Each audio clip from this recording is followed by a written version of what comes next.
All right, Neville 7-day proof, the ladder experiment, day 4. Today you stop trying. You do not look for ladders. Now you've slept on this twice. You do not create scenarios.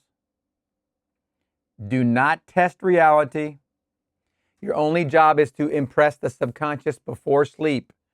Over and over, climb. That's it. Let reality move you naturally. We're just repeating. We're coming into our third night. Again, try and get into a position. For me, it would be like this, on my elbows, laying down, facing the pillow. And maybe I'll put my heads like this. And then I would be doing my experiment where I'm grabbing the ladder, a foot, bring myself up, another foot. Now I got my hands higher, another foot, bring myself up. Now both feet, and go 2 or 3 rungs. Then go back down, back on the ground, and grab the ladder again. Remember, you've got this during the day consciously. I will not do this, but at night as you go to sleep, you're touching that ladder. You feel it in your hands. Let's say it's aluminum. You feel the cold aluminum. For those of you in England, it's aluminium, but for the rest of us, it's aluminum.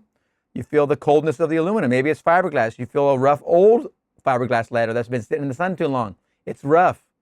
It's a wood ladder. Maybe it's a wood ladder. You feel the wood, the texture of wood. Okay? Get your 1 foot on there. Here's your first handhold. Now you're up, both feet. Now you put your hands, then your left foot goes under that. Now you're up, both feet. 2 or 3 rungs. You're falling asleep. You do it 2 or 3 times. Then get into your position where you normally fall asleep. Let's say it's the side, like I'm on my left side right now. Then try it again. If you wander off and you remember you were trying to climb a ladder, come back, climb it again. That's all we're doing right now.